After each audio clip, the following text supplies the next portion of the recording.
Hello students, VS Classes for you में आपका फिर से स्वागत है। आज हम करेंगे एनसीईआरटी क्लास 8 का चैप्टर नंबर 1 जो कि हनी ड्यू बुक से है। इसका नाम है the best Christmas present in the world. इसका पार्ट 1 हम कर चुके हैं। आज हम इसका पार्ट 2 करेंगे, फुल हिंदी ट्रांसलेशन। तो हमने पहले पार्ट में पढ़ा था कि कैसे लेखक को एक कबाड़ी की दुकान से एक पुराना डेस्क मिलता है जो वह ख़रीद लेता है, और जब वह उसकी मरम्मत कर रहा था तो उसको उसके अंदर एक पुराना लेटर मिलता है। वह लेटर एक ब्रिटिश सैनिक के द्वारा लिखा गया था उसकी पत्नी को, जो कि प्रथम विश्व युद्ध के दौरान जर्मन सैनिकों और ब्रिटिश सैनिकों के बीच हुई एक क्रिसमस पार्टी के बारे में बताता है। तो चलिए अब उसको आगे पढ़ते हैं। आगे लिखा है, one of the Germans was waving a bottle above his head. It is Christmas day, Tommy. German सिपाहियों में से एक अपने सिर के ऊपर बोतल लहरा रहा था। उसने कहा, ब्रिटिश सिपाहियों, यह क्रिसमस दिवस है। We have schnapps, we have sausage, we meet you. Yes, by this time there were dozens of them walking towards us across no man's land and no rifle between them. उन्होंने कहा कि British सिपाहियों, आज Christmas दिवस है और हमारे पास snaps जो कि जर्मन शराब है वो भी है, और हमारे पास मांस है, और हम तुमसे मिलने आ रहे हैं, ठीक है। उसके बाद दर्जनों सैनिक तटस्थ क्षेत्र को पार करके हमारी ओर चले आ रहे थे। उनके पास कोई राइफल भी नहीं थी।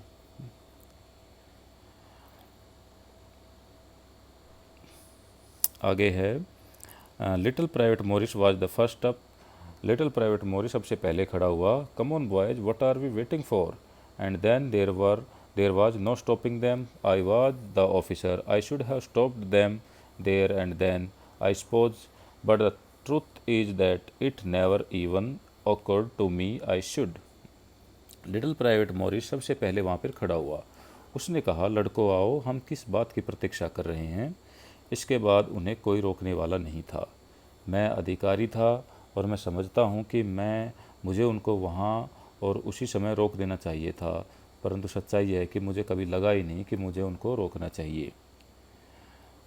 All along their line and ours, I could see men walking slowly towards one another, grey coats, khaki coats, meeting in the middle, and I was one of them. I was part of this. In the middle of the war, we were making peace. उनकी लाइनों और हमारी लाइनों के साथ साथ सभी और जवानों को धीरे धीरे एक दूसरे की ओर आते हुए मैं देख सकता था। मध्य लाइन में भूरे कोट जो कि जर्मन सैनिक थे तथा खाकी कोट जो कि ब्रिटिश सैनिक थे, वो आपस में वहाँ पे मिल रहे थे, और मैं भी उनमें से एक था। मैं इसका ही भाग था। युद्ध के दौरान हम सभी वहाँ पे शांति मना रहे थे। You can not imagine, dearest Connie, my feelings as I looked into the eyes of British officer who approached me. परम प्रिय कोनी, तुम उस समय मेरी भावनाओं की कल्पना नहीं कर सकती जिस समय मैंने उस जर्मन अधिकारी की आंखों में देखा जो मेरे पास पहुंचा। Hand out stretched, Hans Wolf, he said, gripping my hand warmly and holding it. वह जर्मन सैनिक मेरे पास पहुंचा और उसने अपने हाथ फैलाते हुए मेरे से मिलाए, और बड़ी ही गर्मजोशी के साथ उसने मेरे हाथ को पकड़ते हुए कहा, मैं हैंस वुल्फ हूँ। I am from Dusseldorf, I play the cello in the orchestra, happy Christmas. उसने कहा कि मेरा नाम हैंस वुल्फ है और मैं ड्यूसेलडॉर्फ से हूँ। मैं थिएटर में सेलो बजाता हूँ और आपको क्रिसमस की बधाई हो। Captain gym Macpherson, I replied, and a happy Christmas to you too. I am a school teacher from Dorset in the west of England. मैंने भी उत्तर देते हुए कहा कि मैं कैप्टन जिम मैकफर्सन हूँ, आपको भी क्रिसमस की बधाई हो। मैं इंग्लैंड के पश्चिमी भाग में स्थित डॉर्सेट का एक स्कूल अध्यापक हूँ। आहा, Dorset, he smiled, I know this place, I know it very well. आहा, डॉर्सेट, वह कहते हुए मुस्कुराया, मैं इस स्थान को जानता हूँ और मैं अच्छी तरह से इसको जानता हूँ, उस व्यक्ति ने मेरे को कहा। We shared my rum ration and his excellent sausage, and we walked. Connie, how we talked! He spoke almost perfect English, but it turned out that he had never set foot in Dorset, never even been to England.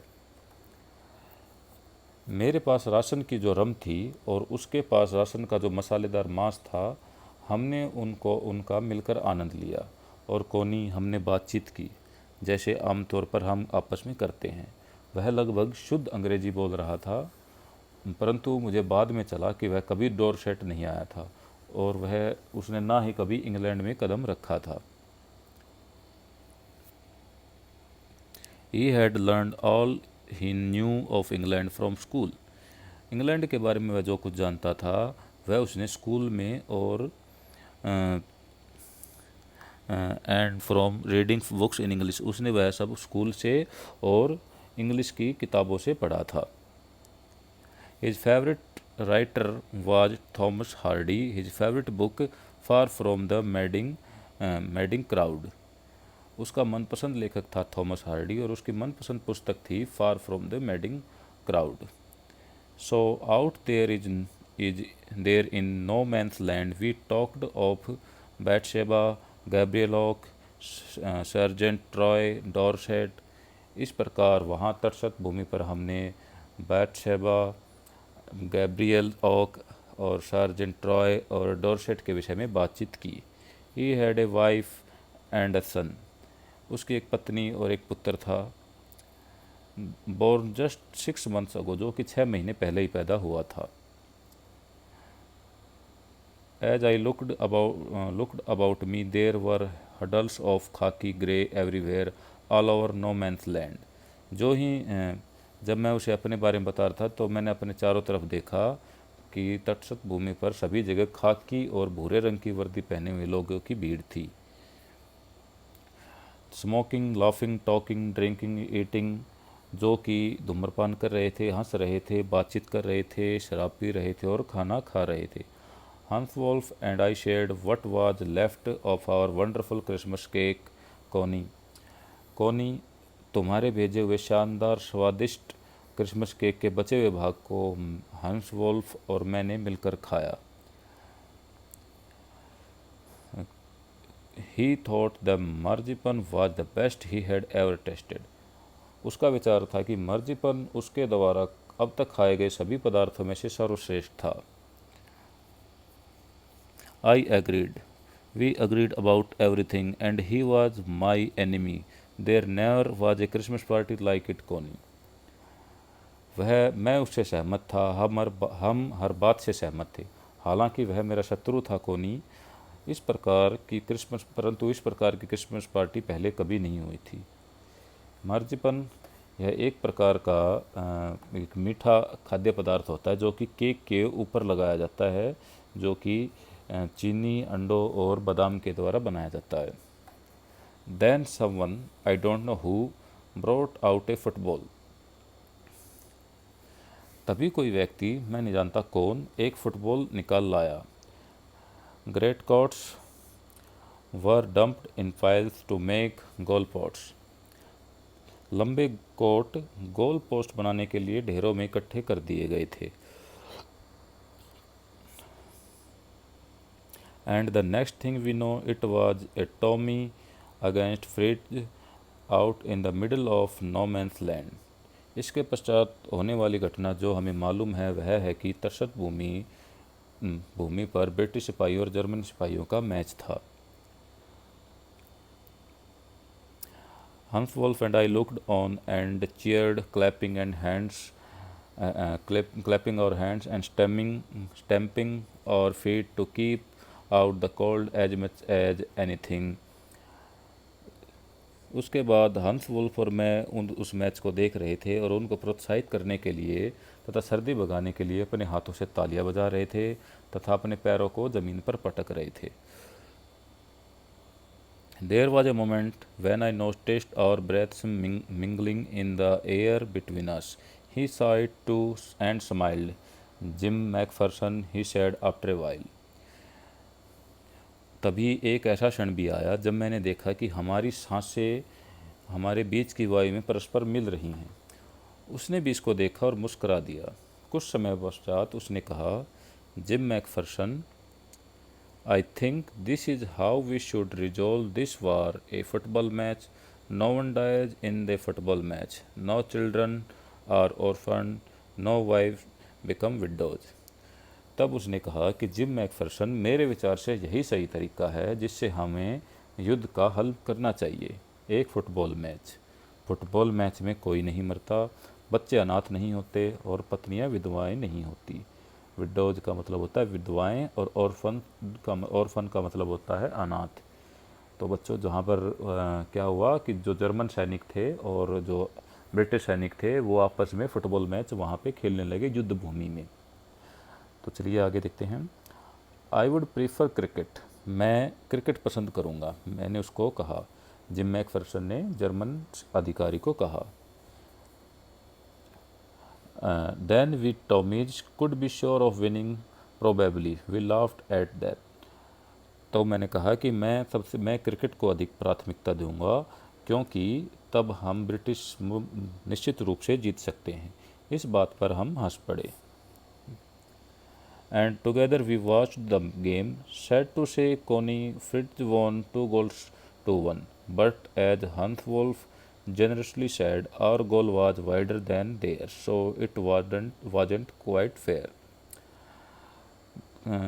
कोनी यह कहते हुए तो मुझे खेद है कि German 1 के मुकाबले 2 गोल से जीत गए, परंतु जैसा कि हंस वोल्फ ने उदारतापूर्ण कहा कि हमारा गोल उनके गोल से अधिक जोरदार था, अतः यह पूर्णतया युक्ति संगत नहीं था। The time came and all too soon when the game was finished, the schnapps and the rum and the sausage had long since run out and we know it was all over. समय बीतते पता ही नहीं चला और साथ ही खेल भी समाप्त हो गया और जर्मन शराब, ब्रिटिश रम और जर्मन मांस भी कब के समाप्त हो चुके थे और हम सब जान गए थे कि अब सब समाप्त हो चुका है। I wished Hans well and told him I hoped he would see his family again soon, that the fighting would end we could all go home. मैंने हंस को शुभकामनाएं दी और आशा व्यक्त की कि वह शीघ्र ही अपने परिवार से पुनः मिलेगा और लड़ाई समाप्त हो जाएगी और हम सब अपने घर जा सकेंगे। I think that is what every soldier wants on both sides, Hans Wolf said. Take care Jim McPherson. तब हंस वोल्फ ने कहा कि मेरे ख्याल से सभी सैनिक, दोनों तरफ के सैनिक यही चाहते हैं, आप अपना ध्यान रखना gym Macpherson. I shell never forget this moment nor you, मैं इस घटना को, इस समय को कभी नहीं भूल पाऊँगा और ना ही आप।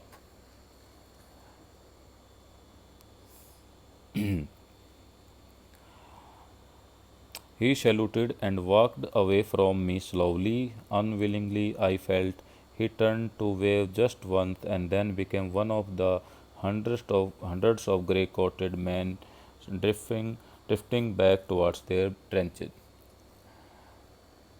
उसने मुझे नमस्कार किया और वह धीमी गति और अनचाहे मन से वहाँ से चला गया। केवल एक बार पीछे मुड़कर हाथ हिलाया और फिर अपनी खंदकों की ओर वापस अपने सैकड़ों भूरे कोट वाले सिपाहियों से जा मिला। That night, back in our dugouts, we heard them singing a carol and singing it quite beautifully. It was still nature, silent night. उस रात जब हम सभी अपने खंदकों में वापस आ गए थे तो हमने उनको एक खुशी का गीत गाते हुए सुना। वह अति सुंदर ढंग से उसको गा रहे थे। यह स्टाइल नाचट शांत रात्रि गीत था और our boys gave them a rousing chorus of while Shepherd watched. We exchanged carols for a while and then we all fell silent. We had had our time of peace and goodwill, a time I will treasure as long as I live. फिर हमारे जवानों ने wild shepherd's watched का एक मिश्रित प्रेरणादायक गीत सुनाया।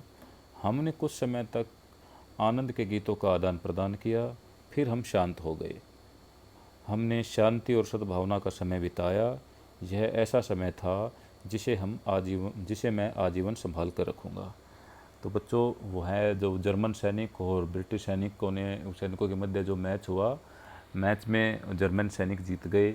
उसके पश्चात वे दोनों ही तरफ के सैनिकों ने एक दूसरे को क्रिसमस की शुभकामनाएं दी और आपस में अपने अपने जो उनकी खंदक बनाई हुई थी वहाँ पे वो चले गए। और उसके बाद उन्होंने रात में जो क्रिसमस के जो शांति गीत होते हैं उन दोनों साइड से वे गीत गाए और एक दूसरे को क्रिसमस की बधाइयाँ भी दी। ये आगे है डग आउट।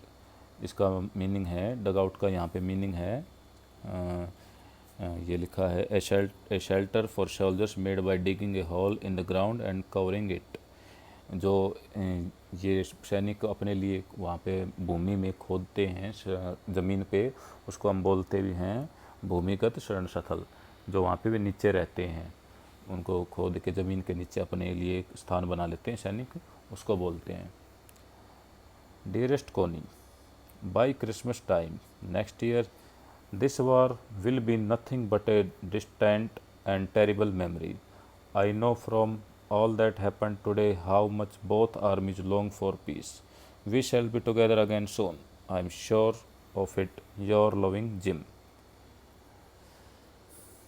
प्रियतम कोनी, अगले साल के क्रिसमस समय तक यह युद्ध एक दूरस्थ और दुखद यादगार के सिवाय कुछ भी नहीं रहेगा। आज जो कुछ हुआ उन सब में से मैं जान सकता हूँ कि दोनों ही सेनाएं शांति के लिए कितनी अधिक कामना करती हैं। मुझे विश्वास है कि हम शीघ्र ही फिर से साथ साथ होंगे। तुम्हारा प्रिय जिम। कंप्रिहेंशन हम बाद में करेंगे, आगे का देखते हैं।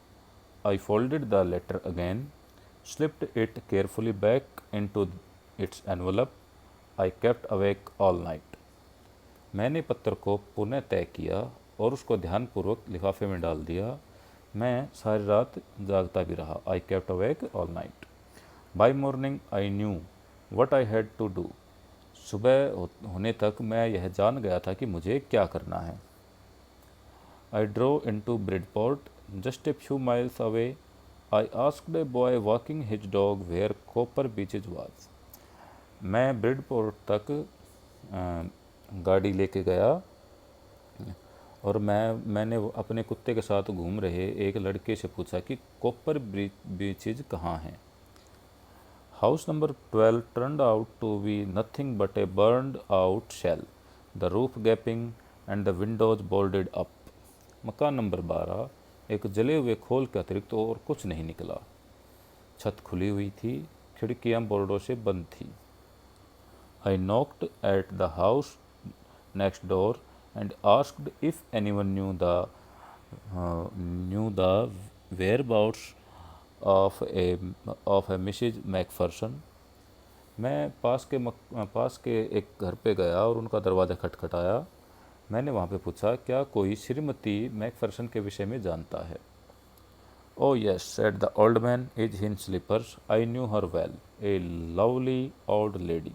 He told me, a bit muddle-headed, but at her age she was entitled to be.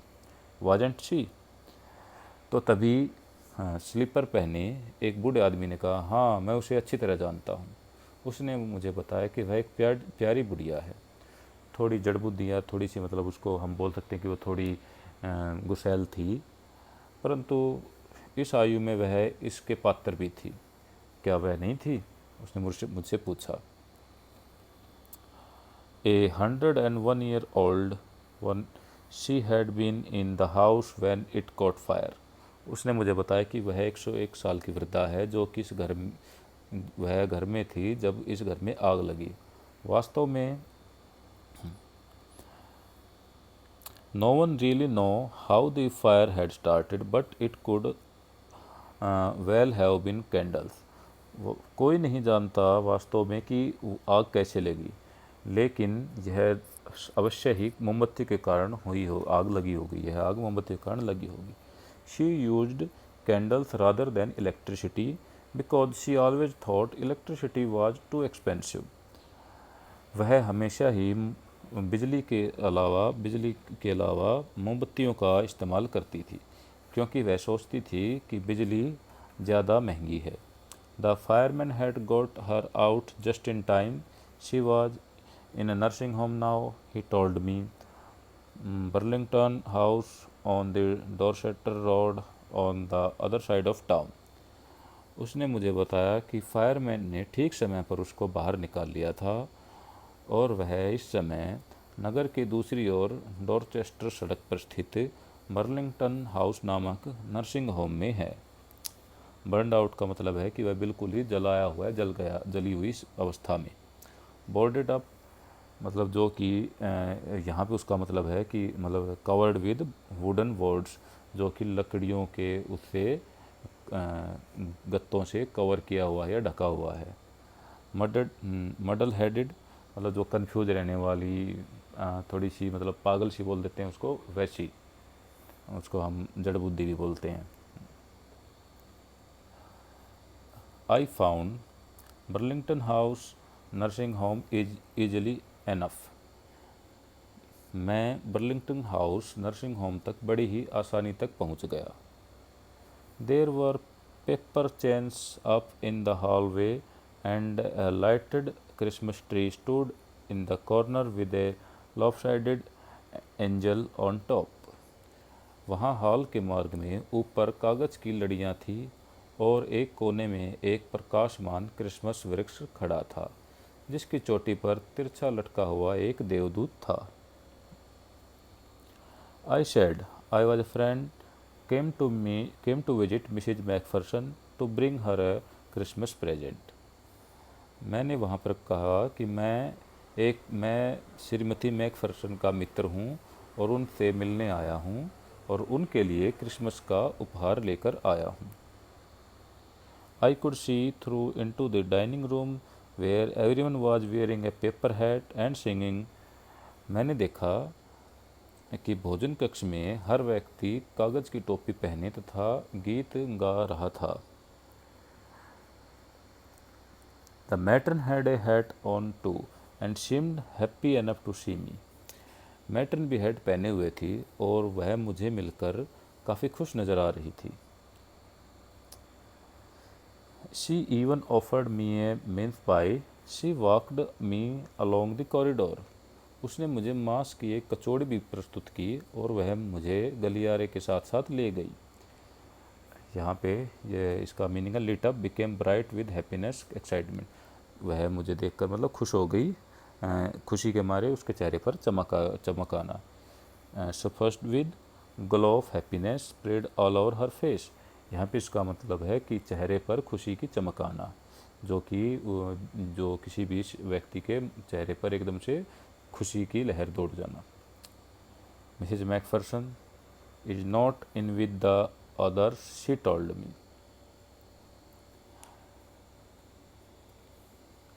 उसने मुझे बताया श्रीमती मैकफरसन अंदर दूसरों के साथ नहीं है। She is rather confused today, so we thought it best if she had a good rest. वह आज काफ़ी उलझन में है, अतः हमने सोचा कि यह बहुत अच्छा रहेगा कि हम उसे एक अच्छा विश्राम दें। She has no family, you know. No one visits, so I am sure she will be only too pleased to see you. आप यह जानते हैं कि उसका कोई परिवार नहीं है, कोई भी उससे मिलने नहीं आता है, अतः मुझे यकीन है कि वह आपसे मिलकर प्रसन्न अवश्य होगी। She took me into conservatory with wicker chairs and potted plants all around and left me.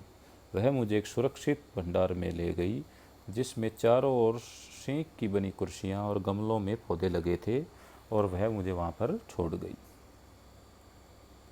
The old lady was sitting in the wheelchair, her hands folded in her lap. एक वृद्ध महिला पहियों वाली एक कुर्सी पर बैठी हुई थी, व्हीलचेयर पर बैठी हुई थी और उसके जुड़े हुए हाथ उसकी गोद में थे। She had silver white hair pinned into a wispy bun. उसने चांदी जैसे सफ़ेद बालों का एक गुच्छेदार जूड़ा बनाया हुआ था। She was gazing out at the garden. वह बाग की ओर देख रही थी। गेजिंग का मतलब देखना, गेजिंग आउट एकटक देखना। हेलो आई शेड, मैंने उसको हेलो कहा। She turned and looked up at me vacantly. उसने मुड़कर मेरी ओर खाली नज़रों से देखा। हैप्पी क्रिसमस कोनी, I went on, I found this, I think it's yours. मैंने उसको शुभ क्रिसमस कहा और मैंने उसको कहा कि मुझे यह मिला था और मेरा विचार है कि यह तुम्हारा है। वह मतलब लेखक ने मिसिज कोनी को वह लेटर देते हुए उसको कहा कि मुझे यह मिला था। As I was speaking her eyes never left my face. जब मैं बोल रहा था तो उसकी आंखें मेरे चेहरे से नहीं हट रही थी। I open the tin box and gave it to her. मैंने उस टीन बॉक्स को खोला और उसको दे दिया।